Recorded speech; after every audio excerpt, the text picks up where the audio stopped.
salam sukses.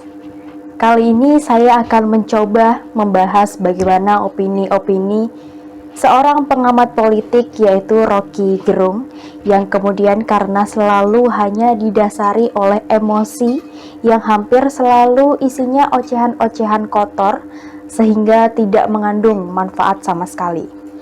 Di sini, oceh-ocehan sampah Rocky disentil dengan santai oleh Menteri Investasi, yaitu Bahlil Lahadalia, dengan mengatakan upaya mendatangkan presiden ke MK itu terlalu lebay.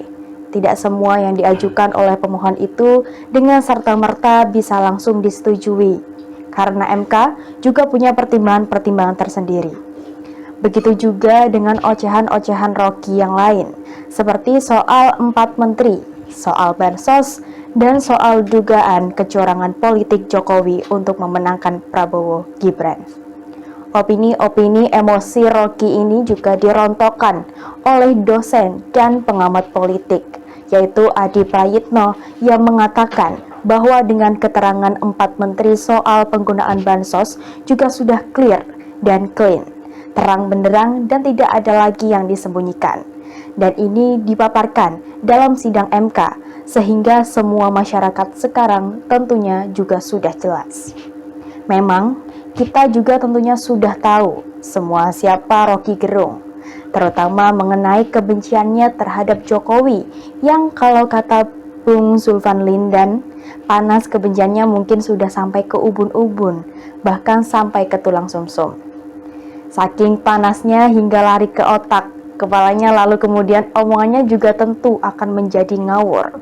Sehingga isi omongannya hanya penuh dengan imajinasi dari mimpi-mimpinya Rocky sendiri yang tidak jelas arah dan tujuannya.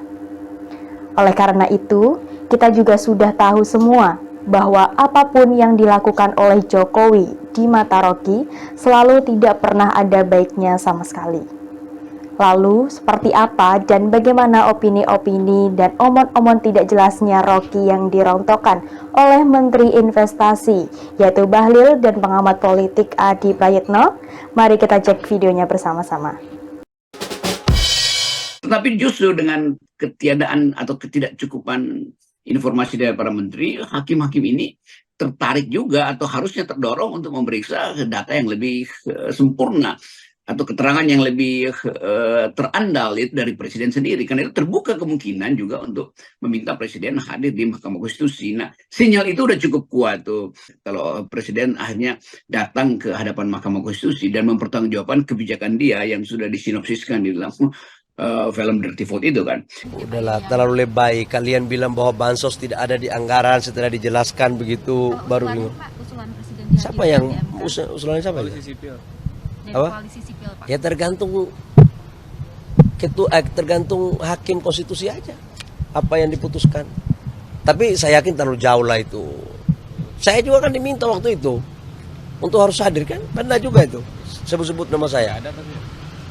Ya hakim itu kan tahu aturan, tahu mekanisme. Tidak semuanya apa yang diminta oleh teman-teman juga dipenuhi oleh hakim.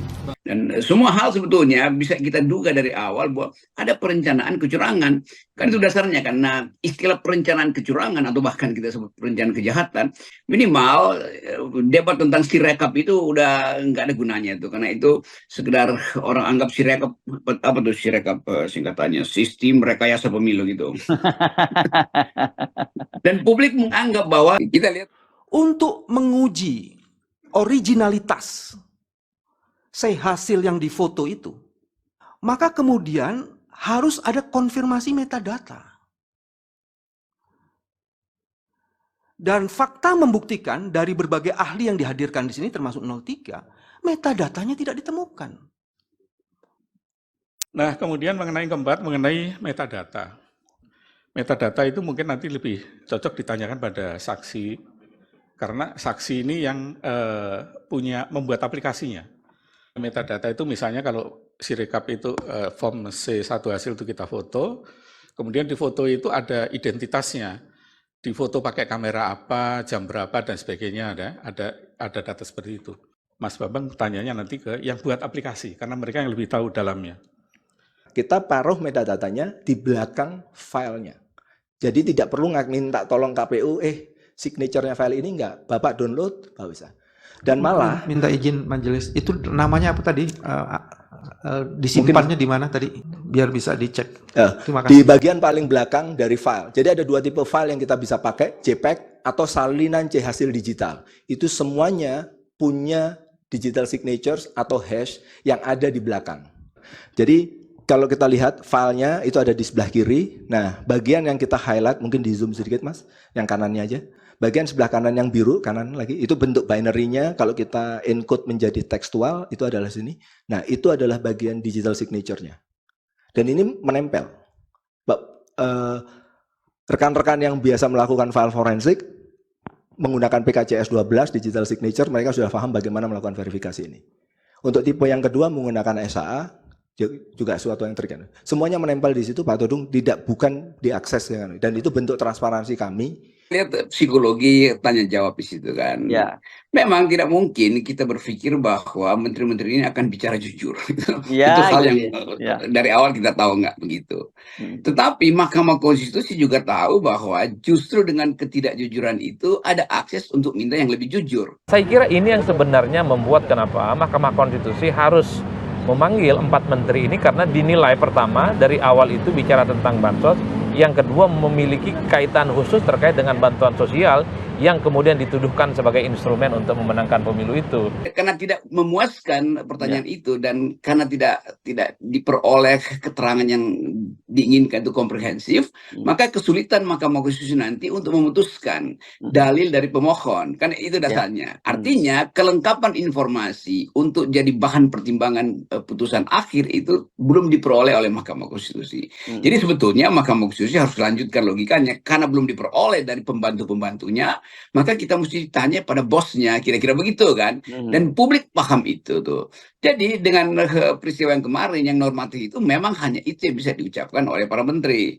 Di awal Mahkamah Konstitusi itu kan disclaimer bahwa ketika 4 menteri yang terkait dengan bansos ini dipanggil, ini bukan karena mengabulkan permohonan dari kubu 1 dan kubu 2. Kubu 3 maksud saya, nggak ada hubungannya. Ini murni keinginan dari Hakim Konstitusi supaya tahu penjelasannya itu utuh, komprehensif, tidak penjelasan sepotong-sepotong dari kubu yang selama ini menggugat terkait dengan hasil pemilu di Mahkamah Konstitusi. Tetapi bagi Mahkamah Konstitusi, sekali lagi, keadilan itu sudah keburu dituntut sebagai soal absolut yang mesti diwujudkan di dalam ruang sidang Mahkamah Konstitusi.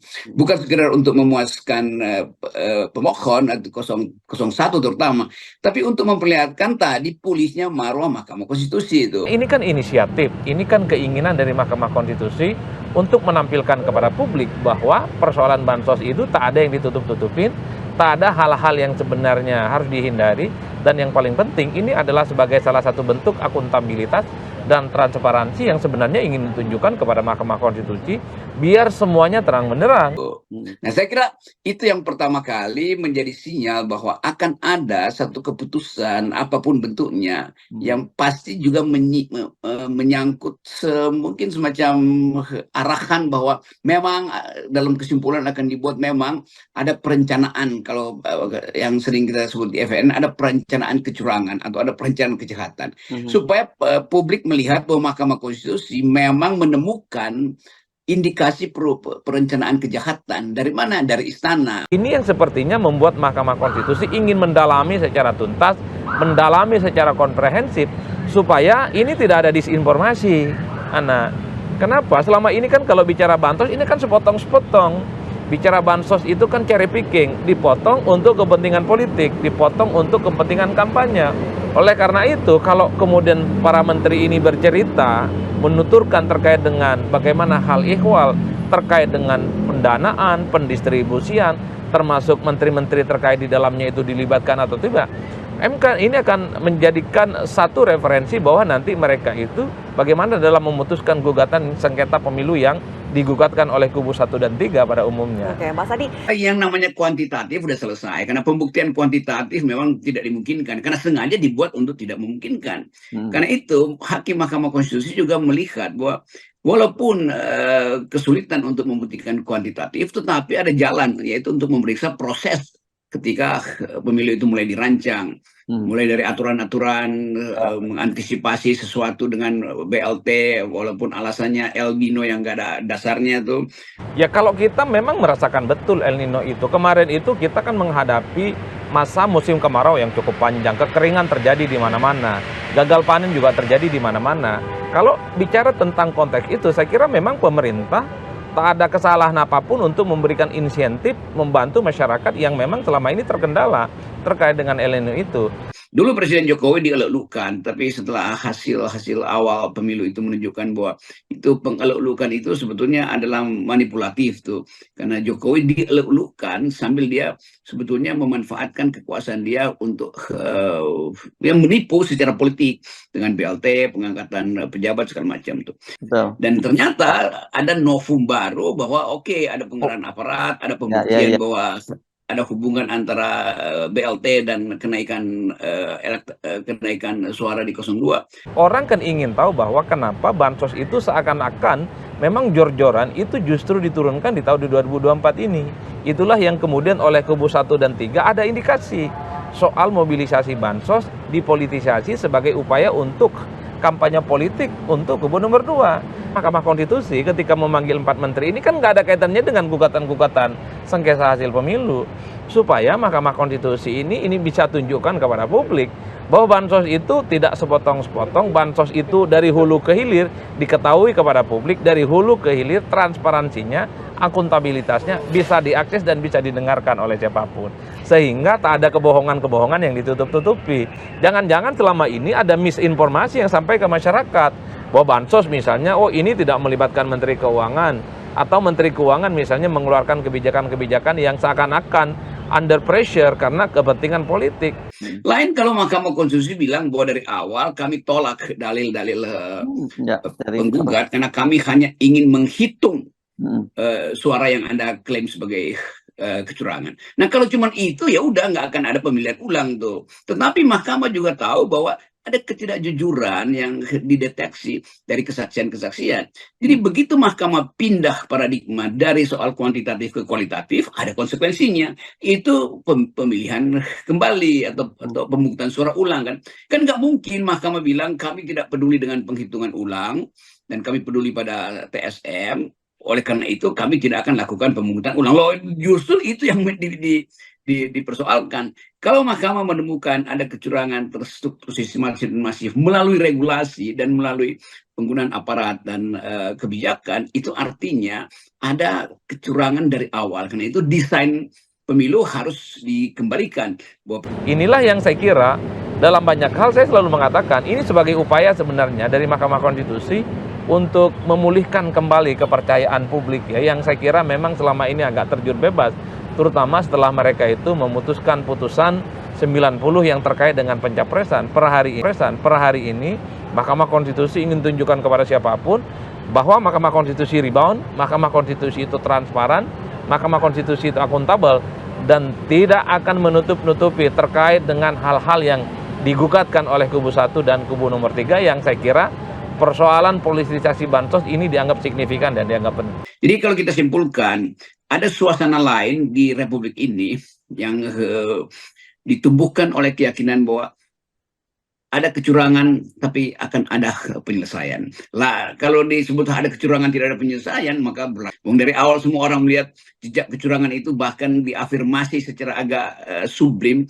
secara agak terselubung oleh hakim-hakim Mahkamah Konstitusi melalui pertanyaannya, gestur tubuh. Tapi kalau tiba-tiba keputusannya bahwa tidak ada kecurangan, itu artinya tunggu aja gertakan rakyat jalan-jalan. Memang dalam kesimpulan akan dibuat memang ada perencanaan, kalau yang sering kita sebut di FN, ada perencanaan kecurangan atau ada perencanaan kejahatan.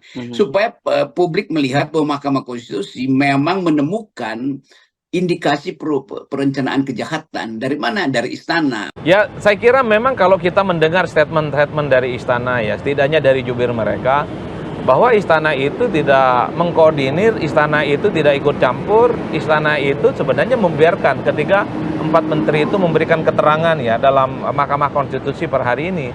Kenapa? Karena kalau mau jujur sebenarnya gugatan materi sengketa hasil pemilu itu nggak ada kaitannya dengan presiden, nggak ada kaitannya dengan istana. Yang digugat mereka itu adalah KPU.